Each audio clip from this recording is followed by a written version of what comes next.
ରାତି 9ଟା ବାଜିଥିଲା। ମୋ ପାଖରେ ମୋ ସ୍ୱାମୀ ସେଠ ମଦନଲାଲ ଗାଢ଼ ନିଦରେ ଶୋଇଥିଲେ କିମ୍ବା ବୋଧହୁଏ ଅଚେତ ହୋଇ ପଡ଼ିଥିଲେ ଏବଂ ମୋ ଉପରେ ସେହି ଅଜଣା ବ୍ୟକ୍ତି ଚଢ଼ି ବସିଥିଲା। ସେ କଳା ରଙ୍ଗର ମୁଖା ପିନ୍ଧିଥିଲା। ତାର ଗୋଟିଏ ହାତରେ ଛୁରୀ ଥିଲା ଯାହା ମୋ ବେକର ନାଡ଼ି ଉପରେ ରଖାଯାଇଥିଲା ଏବଂ ଅନ୍ୟ ହାତରେ ସେ ମୋ ବ୍ଲାଉଜର ହୁକ୍ ସହିତ ଖେଳୁଥିଲା। ସେ ନିଜ ମୁହଁ ମୋ କାନ ପାଖକୁ ଆଣିଲା। "କ'ଣ ହେଲା ଡାର୍ଲିଂ? ଏବେ ତ ଖେଳ ଆରମ୍ଭ ହୋଇଛି। ଥରୁଛ କାହିଁକି?" ତା ସ୍ୱରରେ ଏକ ନିଶା ଥିଲା, ଏକ ଖରାପ ମିଠାପଣ ଥିଲା। "ଦୟାକରି ଗହଣା ନେଇଯାଅ ଏବଂ ଯାଅ।" ମୁଁ ନେହୁରା ହେଲି। ସେ ହସିଲା। "ଗହଣା? ଆରେ ପାଗିଳି, ଏହି ଘରର ସବୁଠାରୁ ଦାମୀ ଗହଣା ତ ତୁମେ ଏବଂ ଆଜି ରାତି ମୁଁ ଏହି ଗହଣା ସହିତ ଖେଳିବି।" ସେ ଛୁରୀର ଅଗ ମୋ ଉପରେ ବୁଲାଇ କହିଲା, "ଚାଲ ଉଠେ। ମୋତେ ତୁମ ହାତର ଚା' ପିଇବାର ଅଛି, କିନ୍ତୁ ଏମିତି ଶାଢ଼ୀରେ ନୁହେଁ। ମୋତେ ତୁମେ ଟିକେ ହାଲୁକା ଅନୁଭବ କରୁଥିଲେ ଭଲ ଲାଗିବ।" ସେହି ରାତିରେ ସେହି ମୁଖା ପିନ୍ଧା ଲୋକ ମୋ ନିଜ ଘରେ, ମୋ ନିଜ ସ୍ୱାମୀଙ୍କ ପାଖରେ ମୋ ସହିତ ଯେଉଁ ଖରାପ ଖେଳ ଖେଳିଲା, ସେଥିରେ ମୋର ଆତ୍ମା ଏବଂ ମୋ ଶରୀର ଦୁହେଁ ଥରି ଉଠିଲେ। ସାଙ୍ଗମାନେ, ଏହା ପୂର୍ବରୁ କି ମୁଁ ସେହି କଳା ରାତିର ସତ କହିବି, ଆପଣଙ୍କୁ ମୋ ବିଷୟରେ ଜାଣିବାକୁ ପଡ଼ିବ। ମୋ ନାଁ ମୀନା, ବୟସ 28 ବର୍ଷ। ଲୋକମାନେ କୁହନ୍ତି କି ଭଗବାନ ମୋତେ ତିଆରି କରିବା ସମୟରେ ବହୁତ ଫୁର୍ସତରେ ଗଢ଼ିଛନ୍ତି। କଲେଜ ଦିନରେ ପୁଅମାନେ ମୋ ପଛରେ ପାଗଳ ଥିଲେ ଏବଂ ସତ କହିବି ତ ମୋତେ ସେହି ଦୃଷ୍ଟି, ସେହି ଚାହିଁବା, ସେହି ପ୍ରଶଂସା ଭଲ ଲାଗୁଥିଲା। ମୁଁ କୌଣସି ସତୀ ସାବିତ୍ରୀ ନଥିଲି। ମୋତେ ନିଜ ସୁନ୍ଦରତା ଉପରେ ଗର୍ବ ଥିଲା ଏବଂ ମୁଁ ନିଜ ଯୌବନର ମଜା ନେବା ଜାଣିଥିଲି। ମୋର ବାହାଘର ସହରର ସବୁଠାରୁ ବଡ଼ ବ୍ୟବସାୟୀ ମଦନଲାଲ ଜୀଙ୍କ ସହିତ ହେଲା। ସେ ବୟସରେ ମୋଠାରୁ 15 ବର୍ଷ ବଡ଼ ଥିଲେ। ଟଙ୍କା ପଇସାର କୌଣସି ଅଭାବ ନଥିଲା। ବଡ଼ ଘର, ଗହଣା ସବୁକିଛି ଥିଲା। କିନ୍ତୁ ମଦନଲାଲ ଜୀ କେବଳ ଜଣେ ବ୍ୟବସାୟୀ ଥିଲେ। ଦିନସାରା ଦୋକାନ, ରାତିରେ ହିସାବ କିତାବ। ତାଙ୍କ ପାଖରେ ମୋ ପାଇଁ ସମୟ ନଥିଲା ଏବଂ ବିଛଣାରେ ମଧ୍ୟ ମାମଲା ବହୁତ ଥଣ୍ଡା ଥିଲା। ମୋର ଯୌବନ, ମୋର ଶୋଷ ସବୁ ସେହି ରେଶମୀ ଚାଦର ଭିତରେ ଗୁମୁରି ଯାଉଥିଲା। ମୁଁ ବେଳେବେଳେ ଛାତ ଉପରକୁ ଯାଇ ଜାଣିଶୁଣି ବାଳ ଶୁଖାଉଥିଲି, ଯେପରି ପଡ଼ୋଶୀ ଘରର ପୁଅମାନେ ମୋତେ ଦେଖନ୍ତୁ। ସେମାନଙ୍କର ଭୋକିଲା ନଜର ମୋତେ ଏକ ଅଲଗା ପ୍ରକାର ଶାନ୍ତି ଦେଉଥିଲା। ମୋତେ ଟିକେ ଚଗଲା ହେବା, ଟିକେ ଥଟ୍ଟା କରିବା ପସନ୍ଦ ଥିଲା, କିନ୍ତୁ ମୋତେ ଜଣା ନଥିଲା ଯେ ମୋର ଏହି ଅଭ୍ୟାସ ଦିନେ ମୋତେ ନର୍କକୁ ଠେଲିଦେବ। ଗତକାଲି ରାତିର କଥା। ମଦନଲାଲ ଜୀଙ୍କୁ ହାଲୁକା କାଶ ହେଉଥିଲା। ସେ ଔଷଧ ଖାଇ ଜଲ୍ଦି ଶୋଇଗଲେ। ମୋତେ ନିଦ ଆସୁନଥିଲା। ମୁଁ ଏକ ପତଳା ସିଫନ ଶାଢ଼ୀ ପିନ୍ଧିଥିଲି କାରଣ ଘରେ ଗରମ ଥିଲା। ହଠାତ୍ ଝରକାରୁ ଖଟ୍ ଶବ୍ଦ ଶୁଭିଲା। ହାବେଳିର ଝରକା ପ୍ରଥମ ମହଲାରେ ଥିଲା। ସେଠାରେ କିଏ ହୋଇପାରେ? ମୁଁ ଭାବିଲି ବିଲେଇ ଥିବ। ମୁଁ ଝରକା ବନ୍ଦ କରିବାକୁ ଗଲି। ଯେମିତି ମୁଁ ପରଦା ହଟାଇଲି, ଏକ କଳା ଛାଇ ଝରକାରୁ ଡେଇଁ ସିଧା ଘର ଭିତରକୁ ଆସିଗଲା। ମୋ ପାଟିରୁ ଚିତ୍କାର ବାହାରିବାକୁ ଯାଉଥିଲା କି ଏକ ମଜବୁତ ହାତ ମୋ ପାଟି ବନ୍ଦ କରିଦେଲା। ଆଉ ଗୋଟିଏ ଶବ୍ଦ ହେଲେ ଏହି ସୁନ୍ଦର ବେକଟି କଟିଯିବ। ଏକ ପୁରୁଷ ସ୍ୱର ମୋ କାନରେ ଗୁଞ୍ଜିଲା। ସେ ଜଣେ ପୁରୁଷ ଥିଲା। କଳା ପୋଷାକ, କଳା ମୁଖା। କେବଳ ତାର ଆଖି ଦେଖାଯାଉଥିଲା ଏବଂ ସେହି ଆଖିରେ ଏକ ଅଜବ ଚମକ ଥିଲା। ସେ ମୋତେ ଠେଲିଦେଇ କାନ୍ଥରେ ଲଗାଇଦେଲା। ପତିଦେବଙ୍କୁ ଉଠାଇବାକୁ ଚେଷ୍ଟା କରିବନି, ସେ ବିଛଣା ଆଡ଼କୁ ଇସାରା କଲା। ସେ ଆଜି ଉଠିବେ ନାହିଁ। ତାଙ୍କ ଔଷଧ ବୋତଲରେ ମୁଁ ସନ୍ଧ୍ୟାରେ ହିଁ ନିଦ ଔଷଧ ମିଶାଇ ଦେଇଥିଲି। ସେ ଏବେ କାଲି ସକାଳେ ହିଁ ଉଠିବେ, ମାନେ ଏହା ଆଗରୁ ଯୋଜନା ହୋଇଥିଲା। ସେ ସନ୍ଧ୍ୟାରେ ହିଁ ଘରେ ପଶି ସାରିଥିଲା। ମୋ ଛାତି ଜୋରରେ ଧଡ଼ ଧଡ଼ ହେବାକୁ ଲାଗିଲା। "ତୁମକୁ କ'ଣ ଦରକାର?" "ତିଜୋରୀ ଚାବି ଡ୍ରେସିଂ ଟେବୁଲ ଉପରେ ଅଛି।" ସେ ମୋ ପାଖକୁ ଆସିଲା। ଏତେ ପାଖକୁ ଯେ ତାର ଛାତି ମୋ ଛାତିରେ ଦବି ଯାଉଥିଲା। ସେ ଏକ ଲମ୍ବା ନିଶ୍ୱାସ ନେଲା, ଯେପରି ମୋ ଶରୀରର ବାସ୍ନା ଶୁଙ୍ଘୁଛି। "ତିଜୋରୀ? ଛି, ସେଇଟା ତ ଲୁହାର। ମୋତେ ତ ଏହି ମାଖନ ଦରକାର।" ସେ ମୋ ଅଣ୍ଟାରେ ଯେଉଁଠି ଶାଢ଼ୀ ନଥିଲା, ସେଠାରେ ଏକ ଆଙ୍ଗୁଠି ବୁଲାଇଲା। ମୋ ଶରୀରରେ ଏକ ଶିହରଣ ଖେଳିଗଲା, ଡରର ଏବଂ ବୋଧହୁଏ ଏକ ଅଜବ ଉତ୍ତେଜନାର ମଧ୍ୟ। ସେ ଛୁରୀ ମୋ ଗାଲ ଉପରେ ବୁଲାଇଲା। "ମୀନାଜୀ, ଶୁଣିଛି ଆପଣ ବହୁତ ମଡର୍ଣ୍ଣ। ଏହି ଭାରି ଶାଢ଼ୀ ଆପଣଙ୍କୁ ମାନୁନାହିଁ। ମୋତେ ଏହାକୁ ଦେଖି ଅଣନିଶ୍ୱାସୀ ଲାଗୁଛି।" କ'ଣ ମାନେ?" ମୁଁ ପଚାରିଲି। "ମାନେ ଏହା।" ସେ ନିଜ ପକେଟରୁ ଏକ ଛୋଟ ନାଲି ରଙ୍ଗର ସାଟିନ୍ ନାଇଟି ବାହାର କଲା। "ଏହାକୁ ପିନ୍ଧ। ମୁଁ ତୁମକୁ ଏଥିରେ ଦେଖିବାକୁ ଚାହେଁ।" ମୁଁ ଏହା କରିବି ନାହିଁ। ମୋ ସ୍ୱାମୀ ଏଠାରେ ଅଛନ୍ତି।" ମୁଁ କାନ୍ଦି ପକାଇଲି। "ସ୍ୱାମୀ?" ସେ ହସିଲା।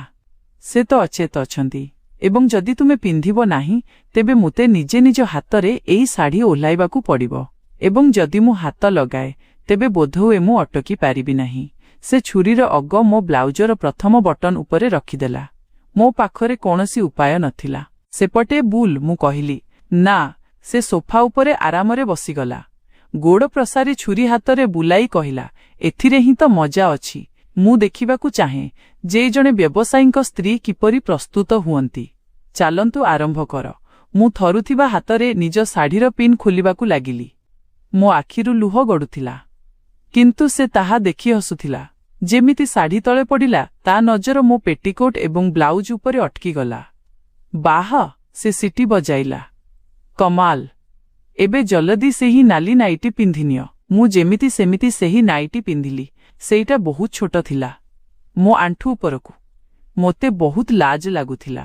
କିନ୍ତୁ ସେହି ଘରେ, ସେହି ଅଜଣା ପୁରୁଷ ସାମ୍ନାରେ, ସେହି ଅସହାୟ ଅବସ୍ଥାରେ ମୋ ଭିତରେ ଥିବା ସେହି ଦବି ରହିଥିବା ନିଆଁ ମଧ୍ୟ ଜଳୁଥିଲା। ଏବେ ଲାଗୁଛ ନା କିଆମତ? ସେ ଉଠିଲା ଏବଂ ମୋ ପାଖକୁ ଆସିଲା।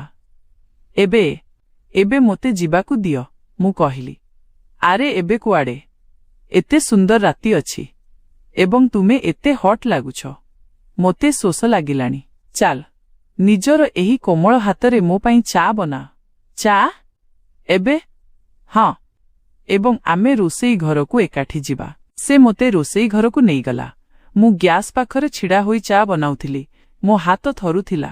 ସେ ମୋ ଠିକ୍ ପଛରେ ଛିଡ଼ା ହୋଇଥିଲା। ହଠାତ୍ ସେ ମୋତେ ପଛପଟୁ ନିଜ ବାହୁରେ ଜାବୁଡ଼ି ଧରିଲା। ତାର ବାହୁ ମୋ ପେଟ ଉପରେ କଷି ହୋଇଗଲା। ସେ ନିଜ ଥୋଡ଼ି ମୋ କାନ୍ଧ ଉପରେ ରଖିଦେଲା। ଚାର ବାସ୍ନା ନା ତୁମ ଶରୀରର। ସେ ମୋ କାନ ତଳେ ବେକ ଉପରେ ଧୀରେ କିସ୍ କଲା। ମୁଁ ଶିହରି ଉଠିଲି। ଚା ପାଣି ଫୁଟୁଥିଲା ଏବଂ ଏପଟେ ମୋ ଭାବନା। ଛାଡ଼ ମୋତେ, ମୁଁ ଦୁର୍ବଳ ସ୍ୱରରେ କହିଲି। କାହିଁକି ଛାଡ଼ିଦେବି? ତୁମ ସ୍ୱାମୀ ତ ତୁମକୁ କେବେ ଏମିତି ରୋଷେଇ ଘରେ ଭଲ ପାଇ ନଥିବେ, ହଁ ନା? ସେ ତ ବୋରିଂ ଅଟନ୍ତି।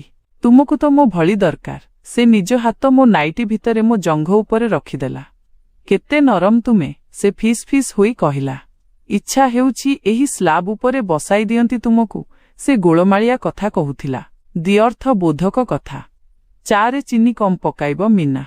ମିଠାପଣ ତ ମୁଁ ଆଉ କେଉଁଠୁ ନେଇଯିବି? ସେ ମୋ ବେକକୁ ଚୁଚୁମି କହିଲା। ମୁଁ ସମ୍ପୂର୍ଣ୍ଣ ଭାବେ ତା ବସରେ ଥିଲି। ସେ ମୋ ସହିତ ଏକ ଖେଳନା ପରି ଖେଳୁଥିଲା। ସେ ମୋତେ ଛୁଉଁଥିଲା, ଚୁମୁଥିଲା, କିନ୍ତୁ ସେଠାକୁ ଯାଉନଥିଲା। ସେ ମୋତେ ତଡ଼ପାଉଥିଲା ଏବଂ ଲାଜର କଥା ଏହା ଯେ ମୋ ଶରୀର ତାର ସାଥ ଦେଉଥିଲା। ମୋତେ ସେହି ଜବରଦସ୍ତିରେ ମଧ୍ୟ ଏକ ଅଜବ ପ୍ରକାର ମଜା ଆସିବାକୁ ଲାଗିଥିଲା। ଚା ପିଇବା ପରେ ସେ ମୋତେ ପୁଣି ବେଡ୍ରୁମକୁ ନେଇ ଆସିଲା। ସ୍ୱାମୀ ଏବେ ବି ଅଚେତ ଥିଲେ। ଚାଲ, ଏବେ ପତିଦେବଙ୍କ ସହିତ ଗୋଟିଏ ଫଟୋ ହୋଇଯାଉ। ସେ ନିଜ ଫୋନ୍ ବାହାର କଲା। କଣ? ନା, ଚୁପ୍। ସେ ଛୁରୀ ଦେଖାଇଲା। ସେ ମୋତେ ମୋ ସ୍ୱାମୀଙ୍କ ପାଖରେ ଶୁଆଇଦେଲା। ନିଜେ ମୋ ଉପରକୁ ଆସିଲା ଏବଂ ଏମିତି ଫଟୋ ନେଲା ଯେପରି ଲାଗିବ ମୁଁ ତାକୁ ନିଜେ ଆଲିଙ୍ଗନ କରୁଛି। ତାପରେ ସେ ମୋର ଏକ ଭିଡିଓ ବନାଇଲା। ବୋଲ କି ତୁ ମୋତେ ପସନ୍ଦ କରୁଛୁ। ବୋଲ କି ତୁ ହିଁ ମୋତେ ଡାକିଛୁ। ସେ ଛୁରୀ ମୋ ଆଖି ପାଖରେ ରଖିଲା। ମୁଁ କାନ୍ଦି କାନ୍ଦି କହିଲି, ହଁ, ମୁଁ ଡାକିଛି। ମୋତେ ମଦନଜୀଙ୍କ ସହିତ ମଜା ଆସେନି। ମୋତେ ତୁମେ ଦରକାର। Good girl. ସେ ଭିଡିଓ ସେଭ୍ କରିନେଲା। ଏବେ ତା ପାଖରେ ମୋ ଇଜ୍ଜତ, ମୋ କଥା, ମୋର ସବୁକିଛି କଏଦ ଥିଲା। ଏବେ ତ ଆମେ ବହୁତ ପାଖାପାଖି ଆସିଗଲେଣି ମିନା ଡାର୍ଲିଂ। ସେ କହିଲା, କଣ ତୁମେ ଜାଣିବାକୁ ଚାହିଁବନି ମୁଁ କିଏ? ସେ ମୋତେ ନିଜ ଆଡ଼କୁ ଟାଣିଲା ଏବଂ ମୋ ଓଠରେ ଏକ ବହୁତ କଠୋର ଏବଂ ଲମ୍ବା କିସ୍ କଲା। ତାପରେ ଧୀରେ ସେ ନିଜ ମୁଖା ହଟାଇଦେଲା। ଚେହେରା ଦେଖି ମୋ ନିଶ୍ୱାସ ଅଟକିଗଲା। ତୁମେ? ମୋ ପାଟିରୁ ବାହାରିଗଲା। ସେ ସମୀର ଥିଲା, ମୋ କଲେଜର କ୍ଲାସମେଟ୍। ଏକ ସିଧାସାଧା ପୁଅ, ଯାହାକୁ ମୁଁ କଲେଜରେ କେବଳ ସେଥିପାଇଁ ଫସାଇଥିଲି କାରଣ ସେ ମୋତେ ପ୍ରପୋଜ କରିବାର ସାହସ କରିଥିଲା। ମୋତେ ନିଜ ଧନ ଏବଂ ସୁନ୍ଦରତାର ଗର୍ବ ଥିଲା। ମୁଁ ପ୍ରିନ୍ସିପାଲଙ୍କ ପାଖରେ ମିଛ ଅଭିଯୋଗ କରିଥିଲି ଯେ ସମୀର ମୋ ସହିତ ଖରାପ ବ୍ୟବହାର କରିଛି। ତାକୁ କଲେଜରୁ ବାହାର କରିଦିଆଯାଇଥିଲା। ତାର କ୍ୟାରିୟର, ତାର ଇଜ୍ଜତ ସବୁ ବର୍ବାଦ ହୋଇଯାଇଥିଲା। ସମୀର ହସିଲା, ଏକ ଶୟତାନୀ ହସ। ଚିହ୍ନିଲୁ? ସେହି ସମୀର ଯାହାକୁ ତୁ ରେପିଷ୍ଟ କହିଥିଲୁ। ଦେଖନ୍ତୁ ଆଜି ମୁଁ ସତରେ ସେଇଆ ବନିଯାଇଛି ଯାହା ତୁ ଦୁନିଆକୁ କହିଥିଲୁ। ତୁ ମୋ ଜୀବନ ନର୍କ ବନାଇଥିଲୁ। ମିନା, ଆଜି ମୁଁ ତ ଜୀବନକୁ ଖେଳନା ବନାଇଦେଲି। ଏହି ଭିଡିଓ ଦେଖୁଛୁ? ସେ ଫୋନ୍ ହଲାଇଲା। ଯଦି ଏହା ତ ସ୍ୱାମୀ ଦେଖିନେଲେ, ତେବେ ତୁ ରାସ୍ତାକୁ ଆସିଯିବୁ। ତୋର ଏହି ବଡ଼ଲୋକି, ଏହି ଗର୍ବ ସବୁ ମାଟିରେ ମିଶିଯିବ। ମୁଁ ତା ଗୋଡ଼ ତଳେ ପଡ଼ିଗଲି। ମୋତେ କ୍ଷମା କରିଦିଅ ସମୀର। ମୁଁ ଭୁଲ କରିଥିଲି। ପ୍ଲିଜ୍ ଏହି ଭିଡିଓ ଡିଲିଟ୍ କରିଦିଅ। ସେ ମୋ ବାଳ ଧରି ମୋ ମୁହଁ ଉପରକୁ କଲା। କ୍ଷମା, ଏତେ ସହଜରେ ନା ମୀନା। ସେ ବିଛଣାରୁ ଉଠିଲା। ସେ ନିଜ ପକେଟରୁ ଏକ ଚାବି ବାହାର କଲା ଏବଂ ମୋ ହାତରେ ଦେଲା। ଏହା କଣ? ମୁଁ ପଚାରିଲି। ଏହା ସହର ବାହାରେ ଥିବା ମୋ ଗେଷ୍ଟ ହାଉସର ଚାବି। ସେ କହିଲା, ଆଜି ତ ମୁଁ କେବଳ ଟ୍ରେଲର ଦେଖାଇଛି ମୀନା। ପୁରା ସିନେମା ତ ଏବେ ବାକି ଅଛି। ସେ ଝୁଙ୍କି ମୋ କାନରେ କହିଲା, ଆଜିଠାରୁ ଠିକ୍ 2 ଦିନ ପରେ ପରଦିନ ରାତିରେ ତୁମକୁ ଏହି ଗେଷ୍ଟ ହାଉସକୁ ଆସିବାକୁ ପଡ଼ିବ। ଏକା। ଏବଂ ଶୁଣ, ସେଦିନ ଏହି ନାଇଟି ମଧ୍ୟ ହେବା କଥା ନୁହେଁ। ସେଦିନ ମୁଁ ତୁମ ସହିତ ସେସବୁ କରିବି ଯାହା ଆଜି ମୁଁ ଛାଡ଼ିଦେଲି। ମୁଁ ତୁମର ଏହି ଶୋଷକୁ, ଏହି ଗରମକୁ ସମ୍ପୂର୍ଣ୍ଣ ରୂପେ ମେଣ୍ଟାଇବି। ଏତେ ଜୋରରେ ଯେ ତୁମେ ନିଜ ଚିତ୍କାରରେ ମୋ ନାଁ ନେବ। ଯଦି ତୁମେ ନ ଆସିଲ ତେବେ ଏହି ଭିଡିଓ ତୁମ ସ୍ୱାମୀଙ୍କ ହ୍ୱାଟ୍ସଆପରେ ଥିବ ଏବଂ ଯଦି ତୁମେ ଆସିଲ ତେବେ ବୋଧହୁଏ ମୁଁ ଭିଡିଓ ଡିଲିଟ୍ କରିବା ବିଷୟରେ ଭାବିପାରେ। ସେ ଝରକା ଆଡ଼କୁ ବଢ଼ିଲା। ଅପେକ୍ଷା କରିବ ମୋର। ପରଦିନ ରାତି ଏକ ନୂଆ ମଧୁଶଯ୍ୟା ପାଇଁ। ସାଙ୍ଗମାନେ, ସମୀର ଝରକାରୁ ଡେଇଁ ଚାଲିଗଲା। କିନ୍ତୁ ମୋ ପାଇଁ ସେହି 2 ଦିନ ନର୍କଠାରୁ ବି ଭୟଙ୍କର ଥିଲା। ମୁଁ ନିଜ ସ୍ୱାମୀ ମଦନଲାଲ ଜୀଙ୍କ ସହିତ ଆଖି ମିଶାଇ ପାରୁ ନଥିଲି। ମୁଁ ଭାବିଲି ପୋଲିସ ପାଖକୁ ଯିବି। କିନ୍ତୁ ସମୀର ପାଖରେ ମୋର ସେହି ଭିଡିଓ ଥିଲା। ଯଦି ସେଇଟା ଲିକ୍ ହୋଇଯାନ୍ତା ତେବେ ମଦନଲାଲଜୀ ତ ସଦମାରେ ହିଁ ମରିଯାନ୍ତେ। ମୋ ପାଖରେ କୌଣସି ରାସ୍ତା ନଥିଲା। ମୋତେ ସେହି ନିଆଁରେ ଡେଇଁବାକୁ ହିଁ ଥିଲା। ପରଦିନ ରାତି ଆସିଲା। ମୁଁ ମଦନଲାଲଜୀଙ୍କୁ ମିଛ କହିଲି ଯେ ମୋ ସାଙ୍ଗର ଦେହ ଖରାପ ଅଛି। ମୋତେ ରାତିରେ ସେଠାରେ ରହିବାକୁ ପଡ଼ିବ। ମୁଁ ନିଜ କାରରେ ସହର ବାହାରେ ଥିବା ସେହି ନିଛାଟିଆ ଗେଷ୍ଟ ହାଉସ ପହଞ୍ଚିଲି। ଚାରିଆଡ଼େ ଜଙ୍ଗଲ ଥିଲା। ନୀରବତା ଏମିତି ଯେ ନିଜର ନିଶ୍ୱାସ ଶବ୍ଦ ମଧ୍ୟ ଡରାଉଥିଲା। ମୁଁ ସମୀର ଦେଇଥିବା ଚାବିରେ କବାଟ ଖୋଲିଲି। ଭିତରେ ଅନ୍ଧାର ଥିଲା। କେବଳ ଗୋଟିଏ କୋଣରେ ମହମବତୀ ଜଳୁଥିଲା ଏବଂ ସେଠାରେ ଏକ ବଡ଼ ଚେୟାରରେ ସମୀର ବସିଥିଲା, ହାତରେ ମଦ ଗ୍ଲାସ ଧରି। ସେ ମୋତେ ଉପରୁ ତଳ ପର୍ଯ୍ୟନ୍ତ ଦେଖିଲା। ମୁଁ ଏକ ଭାରୀ ଶାଢ଼ୀ ପିନ୍ଧିଥିଲି, ନିଜକୁ ସମ୍ପୂର୍ଣ୍ଣ ରୂପେ ଘୋଡ଼ାଇ ରଖିବା ପାଇଁ। ସେ ହସିଲା। ଆସ୍ମିନା ଡାର୍ଲିଂ, ସ୍ୱାଗତ ଅଛି। ସେ ଉଠିଲା ଏବଂ କବାଟ ଲକ୍ କରିଦେଲା। ଚାବି ନିଜ ପକେଟରେ ପୁରାଇ ନେଲା। ମୁଁ କହିଥିଲି ନା। ସେ ମୋ ପାଖକୁ ଆସିଲା ଏବଂ ମୋ ଶାଢ଼ୀକାନିକୁ ଆଙ୍ଗୁଠିରେ ଗୁଡ଼ାଇ କହିଲା ଯେ ଆଜିର ରାତି କୌଣସି ପରଦା ରହିବା କଥା ନୁହେଁ। ତେବେ ଏହି ଶାଢ଼ୀ କାହିଁକି? ମୁଁ ଥରୁଥିଲି। ସମୀର, ପ୍ଲିଜ୍ ପଇସା ନେଇଯାଅ। ଯାହା ଦରକାର ନେଇଯା, କିନ୍ତୁ ମୋ ସହିତ ଏହା କର ନାହିଁ। ସେ ଏକ ଝଟକାରେ ମୋତେ ନିଜ ଆଡ଼କୁ ଟାଣିଲା। ପଇସା? ପଇସା ତ ତୋ ସ୍ୱାମୀ ପାଖରେ ବହୁତ ଅଛି। ମୋତେ ତ ସେଇଟା ଦରକାର। ଏହା ତୁ କଲେଜରେ ମୋ ଠାରୁ ଛଡ଼ାଇ ନେଇଥିଲୁ। ମୋ ଶାନ୍ତି, ମୋ ଇଜ୍ଜତ। ଆଜି ମୁଁ ତ ଇଜ୍ଜତ ନେବି। ତେବେ ଯାଇ ହିସାବ ବରାବର ହେବ। ସେ ମୋତେ ବେଡ୍ରୁମକୁ ଠେଲିଦେଲା। ସେଠାରେ ଏକ ବଡ଼ ବିଛଣା ଥିଲା, ଯାହା ଉପରେ ନାଲି ଗୋଲାପ ପାଖୁଡ଼ା ବିଛା ହୋଇଥିଲା, ବିଲକୁଲ ମଧୁଶଯ୍ୟା ଭଳି। କିନ୍ତୁ ଏହି ସଜାବଟ ଡରାଇଲା ଭଳି ଲାଗୁଥିଲା। ଚାଲ। ସେ ସୋଫା ଉପରେ ବସିଗଲା। ଆରମ୍ଭ କର। ଓହ୍ଲା ଏହାକୁ। ସମୀର। ମୁଁ କାନ୍ଦି ପକାଇଲି। ଓହ୍ଲାଉଛ ନା ମୁଁ ଭିଡିଓ ପଠାଇଦେବି। ସେ ଫୋନ୍ ଉଠାଇଲା। ମଜବୁରିରେ ଥରୁଥିବା ହାତରେ ମୁଁ ନିଜ ଶାଢ଼ୀର ପିନ୍ ଖୋଲିଲି। ମୋ ଆଖିରୁ ଲୁହ ବହୁଥିଲା, କିନ୍ତୁ ତାକୁ କିଛି ଫରକ ପଡ଼ୁନଥିଲା। ସେ କେବଳ ଏକ ଶିକାରୀ ଭଳି ମୋତେ ଦେଖୁଥିଲା। ତାକୁ ମଜା ଆସୁଥିଲା ମୋତେ ତଡ଼ପିବାର, ଅସହାୟ ହେବାର ଦେଖି। ଯେତେବେଳେ ଶାଢ଼ୀ ତଳେ ପଡ଼ିଲା, ମୁଁ କେବଳ ବ୍ଲାଉଜ ଏବଂ ପେଟିକୋଟରେ ଛିଡ଼ା ହୋଇଥିଲି। ମୋତେ ଏତେ ଲାଜ ଲାଗୁଥିଲା ଯେ ମନ ହେଉଥିଲା ମାଟି ଫାଟିଯାଉ। ସେ ଉଠିଲା, ମୋ ପାଖକୁ ଆସିଲା। ସେ ମୋ ଖୋଲା ପେଟ ଉପରେ ଏକ ବରଫ ଖଣ୍ଡ ବୁଲାଇଲା। ଆହ! ମୋ ପାଟିରୁ ବାହାରିଗଲା। ସେହି ଥଣ୍ଡା କୌଣସି ନିଆଁଠାରୁ କମ୍ ନଥିଲା। କଣ ହେଲା? ଏବେ ତ ମୁଁ ଛୁଇଁବି ନାହିଁ। ସେ ମୋ କାନ ପାଖରେ ଫିସ୍ଫିସ୍ କଲା।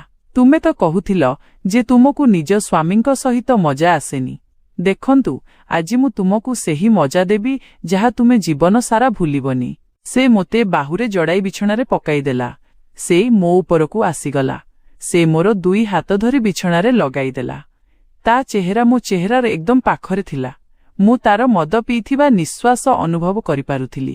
ଆଜି ଏହି ଗର୍ବ, ଏହି ସୁନ୍ଦରତା ସବୁ ମୋ ତଳେ ରହିବ, ସେ କହିଲା ଏବଂ ମୋ ବ୍ଲାଉଜ ହୁକ୍ ଉପରେ ହାତ ରଖିଲା। ମୁଁ ନିଜ ଆଖି ବନ୍ଦ କରିଦେଲି। ମୁଁ ମାନି ନେଇଥିଲି ଯେ ଆଜି ମୋ ଆତ୍ମାର ହତ୍ୟା ହେବାକୁ ଯାଉଛି। ଯେମିତି ମୋତେ ଲାଗିଲା ଯେ ଏବେ ସବୁକିଛି ଶେଷ। ହଠାତ୍ ସମୀର ଅଟକିଗଲା।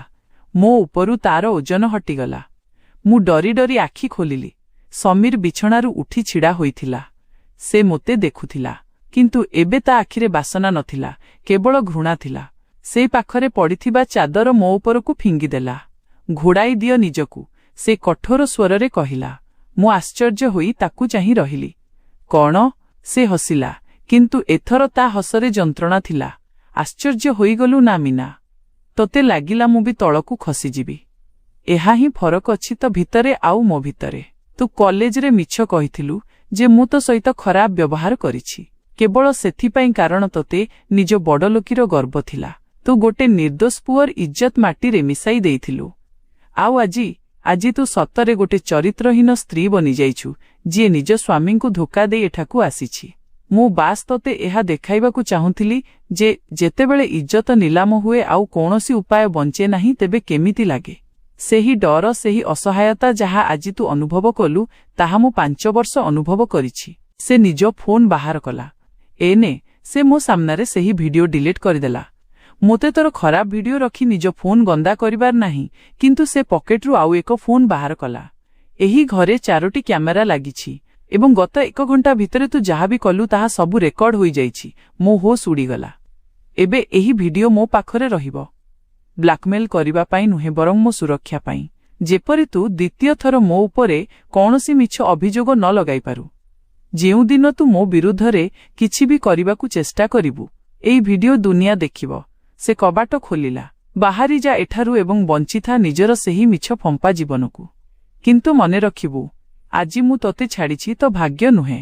ଆଗକୁ କୌଣସି ଗରିବର ଇଜ୍ଜତ ସହିତ ଖେଳିବା ପୂର୍ବରୁ ଏହି ରାତି ମନେ ପକାଇବୁ। ସେଦିନ ମୋତେ ବୁଝାପଡ଼ିଲା ଯେ ପ୍ରକୃତ ପୁରୁଷ ସେ ନୁହେଁ ଯିଏ ନାରୀର ମଜବୁରିର ଫାଇଦା ଉଠାଏ, ବରଂ ସେ ଯିଏ ସୁଯୋଗ ମିଳିଲେ ମଧ୍ୟ ନିଜ ମର୍ଯ୍ୟାଦା ଭାଙ୍ଗେ ନାହିଁ। ମୁଁ ଘରକୁ ଫେରିଲି। ମଦନ ଲାଲଜୀ ଶୋଇଥିଲେ। ମୁଁ ତାଙ୍କ ପାଦ ଛୁଇଁ ମନେ ମନେ କ୍ଷମା ମାଗିଲି। ମୁଁ ଏକ ଭଲ ସ୍ତ୍ରୀ ବନିବି। ସମୀର ମୋ ଭିଡିଓ କେବେ ଭାଇରାଲ କଲା ନାହିଁ। ସେ ନିଜ ପ୍ରତିଶୋଧ ନେଇଯାଇଥିଲା, ମୋତେ ମୋ ନିଜ ନଜରରେ ତଳକୁ ଖସାଇ। ସାଙ୍ଗମାନେ, ଯେପରି ବୁଣିବ ସେପରି ପାଇବ। ମୁଁ ସମୀର ସହିତ ଭୁଲ କରିଥିଲି, ଆଉ ସମୟ ମୋତେ ସେହି ସ୍ଥାନରେ ଆଣି ଛିଡ଼ା କରାଇଦେଲା।